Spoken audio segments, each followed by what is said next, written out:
sayyidina wa maulana Muhammadin wa ala alihi wa sahbihi ajma'in. Qalu subhanaka la ilma lana illa ma 'allamtana innaka antal alimul hakim. Allahumma inni astaudiuka jami'a ma astafidu fi hadzal majlisi hatta taruddahu alayya indah tiyaji ilahi ya rabbal alamin. Amma ba'du. Jamaah sholat subuh Masjid Darut Taqwa yang mudah-mudahan dirahmati oleh Allah Subhanahu wa taala. Tentunya ucapan syukur yang kita aturkan kehadirat Allah Subhanahu wa taala. Pagi ini kita diberi nikmat sehat, alhamdulillah, dan bisa melaksanakan ibadah mahdhah yakni sholat subuh berjamaah di masjid yang kita cintai ini. Mudah-mudahan niat langkah kita semua senantiasa mendapat ridho dari Allah Subhanahu wa taala. Jamaah yang dirahmati oleh Allah, pertemuan kali ini, subuh kali ini kita menambah keilmuan dengan watawassaw bil haqq watawassaw bis sabr, saling nasihat menasihati dalam kebaikan dan kesabaran. Mudah-mudahan ini menjadi kebaikan kita semua sesama saudara muslim, saling mengingatkan dan saling memberi. Untuk yang saya sampaikan adalah mengenai bahwa manusia atau seseorang yang sudah mencapai umur yang telah ditentukan, ini ada perintah untuk tazawuj atau menikah, Bapak Ibu. Nah, orang yang sudah menemukan jodohnya, sudah menemukan apa yang ia cari selama masa mudanya dan menemukan jodohnya, tentunya setelah menikah yang ia inginkan sesuai perintah Allah adalah wa ja'ala bainakum mawaddatan wa rahmah. Orang yang menikah ini adalah dalam rangka untuk menuju ketenangan batin, ketenangan jiwa, kebahagiaan, kasih sayang antar sesama. Ini orang yang menikah adalah inginnya ke sana. Litaskunu ilaiha, ketentraman, ketenangan batinnya. Ini orang yang menikah di situ. Begitu juga seseorang yang sudah menikah, yang ia idam-idamkan setelah menikah adalah momongan, ingin segera mempunyai anak. Dan anak adalah menjadi penyenang hatinya, menjadi qurrata a'yun, penenang jiwa, penyenang hati dikala sedih. Ketika ada anak, betapa senangnya hati ini.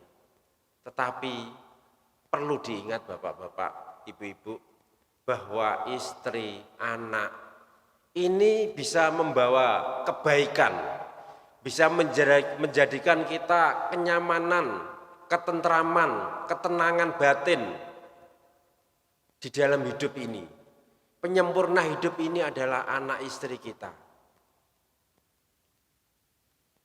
Tetapi Allah telah memberikan suatu gambaran.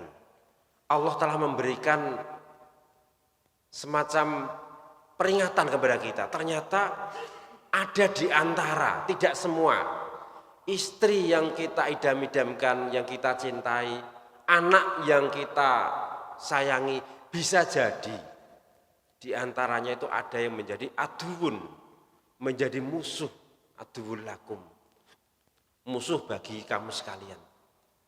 Hal ini para jamaah ditegaskan oleh Allah dalam surat At-Taghabun ayat 14. Ya ayyuhalladzina amanu, wahai orang-orang yang beriman, inna min azwajikum, sesungguhnya di antara istri-istri kamu sekalian, wa auladikum, dan di antara anak-anak kamu sekalian, aduwal lakum, bisa jadi menjadi musuh bagi kamu sekalian.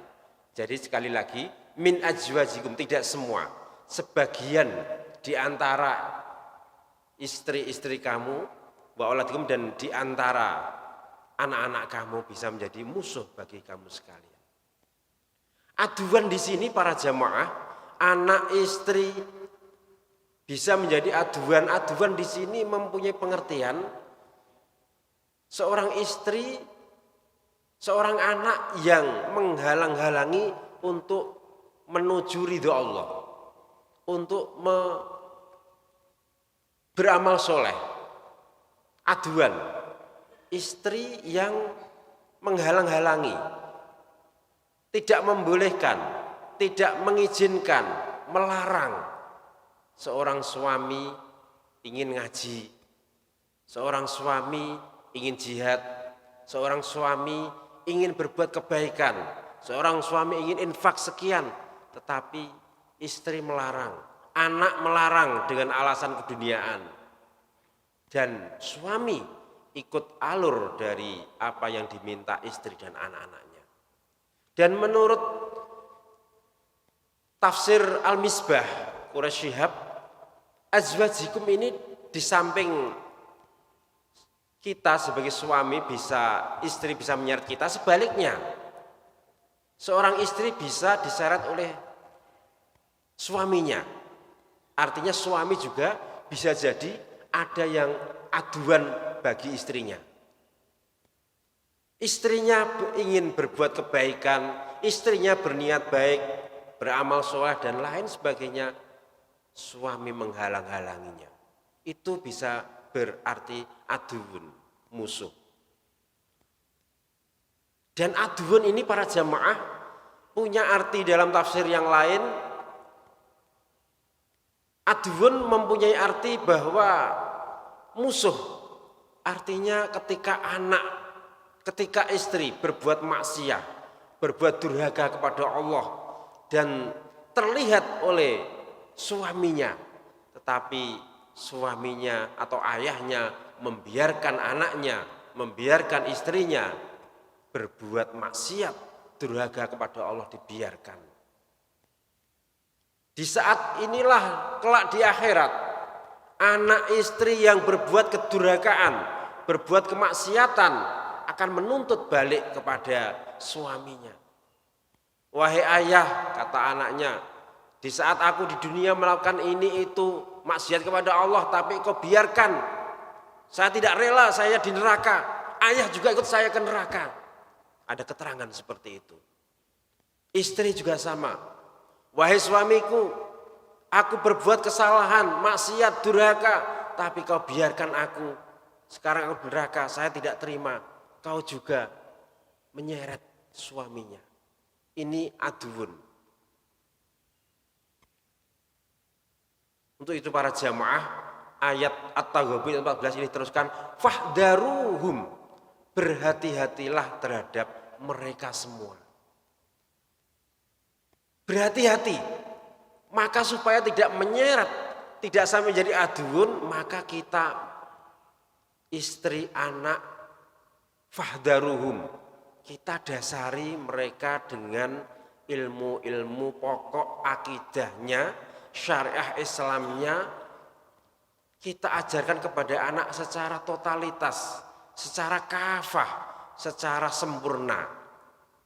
Kita diamani anak, istri ketika sudah akdun nikah sah kita, maka di samping kita hidup bersama, maka ada kewajiban seorang suami untuk mendidik istri kepada jalan yang benar, mengenalkan hukum-hukum Allah, mengenalkan dasar-dasar pondasi Islam. Syariat Islam wajib bagi suami untuk mengenalkan keagamaan bagi istrinya.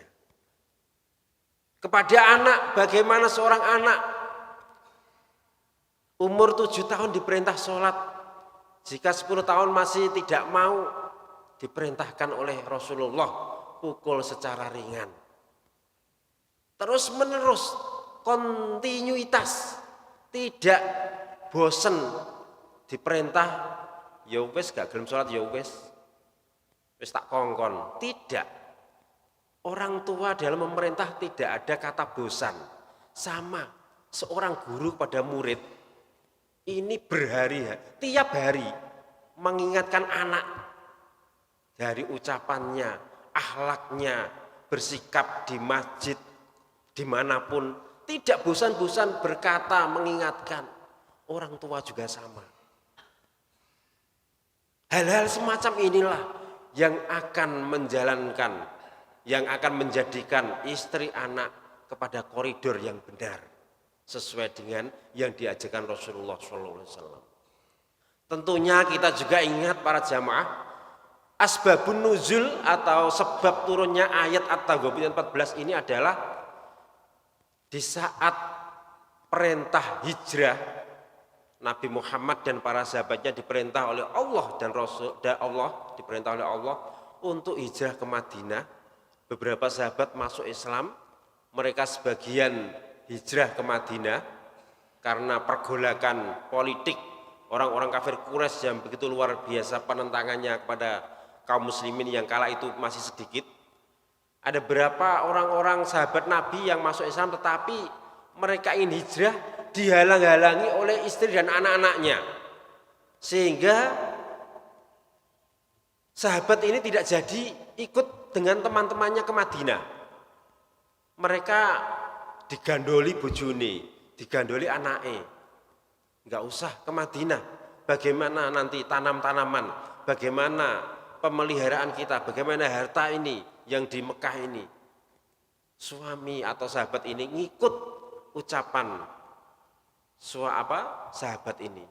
Maka setelah sekian tahun Fathu Mekah, ketika para sahabat-sahabat yang hijrah tadi mulai kembali ke Mekah untuk membuka Mekah, maka sahabat yang tidak ikut ini melihat teman-temannya yang masuk Islam yang ikut Rasulullah ke Madinah, ternyata mereka mengalami perkembangan keagamaan, mengalami atau mendapatkan ilmu agama yang matang, ilmu agama yang baik dari Rasulullah di Madinah.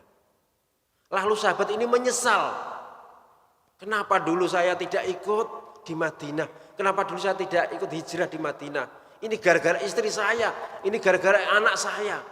Maka si sahabat ini ingin menghukum, marah kepada istri dan anaknya. Maka turunlah ayat ini, At-Taghabun ayat 14. Sehingga dalam lanjutan ayat tersebut diteruskan, wa in ta'fu wa tasfahu wa taghfiru fa innallaha ghafurur rahim.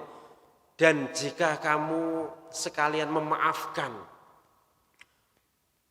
memberikan maaf dan tidak memarahi dan memintakan ampun kamu sekalian kepada Allah, maka sesungguhnya Allah adalah Maha Pengampun lagi Maha Penyayang.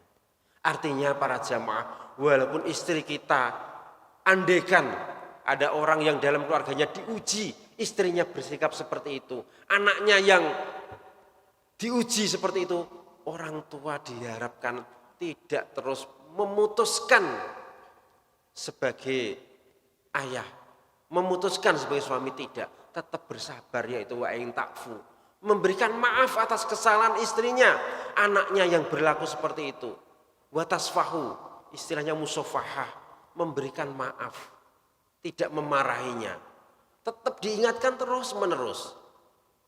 Maka ketika sudah terjalin hubungan emosional anak istri, maka kata amar ma'ruf, mengingatkan tidak ada putusnya para jamaah. Walaupun suami, walaupun istri, walaupun anak terkadang menggoda, mengajak suatu kejelekan, tetap kita harus mengingatkan, memintakan maaf, mendoakan. Ini perintah Allah, At-Taghabun ayat 14. Maka jika suami seseorang berlaku seperti itu, Allah Maha Pengampun dan Allah pemberi kasih sayang. Jika kita terus menerus mengingatkan, mendoakan, Allah akan mengingatkan mereka. Jamaah sholat subuh yang dirahmati oleh Allah Subhanahu wa ta'ala. Untuk itulah para jamaah, kita dalam bulan Ramadan ini terus menerus. Di antara bulan Ramadan keutamanya adalah dikabulkanlah doa-doa kita. Maka mari kita doa yang dianjurkan Rasulullah, dianjurkan oleh Rasulullah melalui Al-Quran. Rabbana hablana min ajwajina wa dzurriyyatina qurrata a'yun waj'alna lil muttaqina imama. Kita mohon generasi anak turun kita, istri-istri kita menjadi penyenang hati. Qurrata a'yun, inilah koridor yang benar. maka kita harus berdoa, berusaha ikhtiar terus-menerus melalui doa dan perbuatan kita sehari-hari. Minimal doa Robbana hab lana ini terus-menerus kita baca. Insya Allah kita akan dimudahkan oleh Allah. Jika kerentek hati ini ada keinginan dibarengi dengan usaha yang maksimal, Allah akan membantu kita dalam membentuk anak soleh, dalam menciptakan istri yang solihah. Tentunya tidak semudah yang kita inginkan. Di saat kita masih muda, kita sudah punya niat kerentek, ya Allah, jika saya waktunya menikah nanti, berilah aku jodoh yang solihah, yang solih. Kadang dipuasani Senin Kemis. Ini ikhtiar. Sejak sebelum menikah sudah berdoa, ya Allah, jika aku ingin punya anak nanti, aku ingin anak saya seperti ini. Ini sejak muda. Bahkan dalam sebuah riwayat keterangan para sahabat, para salafus soleh, di saat anak masih dalam kandungan, orang tua ini terus-menerus berdoa. Baik doa setelah sholat maupun secara praktek, artinya sambil mengelus-ngelus perut bunda istrinya sambil didoakan dan lain sebagainya. Ini semua bentuk ikhtiar. Jadi tidak serta-merta langsung anak itu soleh, langsung istrinya itu solihah. Tetapi ikhtiar itu diawali dari awal. Dari sejak muda, sebelum menikah, sebelum punya anak itu sudah punya kerentek yang luar biasa. Inilah dalam hal-hal dalam rangka menginginkan keluarga yang sakinah, mawaddah warahmah. Tentunya kita ingin semua seperti itu. Maka monggo kita dalam kondisi apapun doa yang kita panjatkan. Doa. Inilah di antara bulan Ramadan ini mudah-mudahan kita dituntun oleh Allah, dimudahkan untuk berbuat yang lebih baik. Amin Allahumma amin. Mudah-mudahan sedikit saling mengingatkan ini menjadi ilmu bagi kita semua sehingga kita lebih baik daripada kemarin. Ramadan target kita adalah lebih baik daripada Ramadan yang kemarin. Jangan sampai mengulangi kegagalan yang kedua kali. Kurang lebihnya mohon maaf. Ihdinas siratal mustaqim. Kita tutup dengan doa bersama-sama. A'udzubillahi minasyaitonirrajim. Bismillahirrahmanirrahim. Alhamdulillahi rabbil alamin. Allahumma shalli wa sallim ala sayyidina Muhammad wa ala ali sayyidina Muhammad.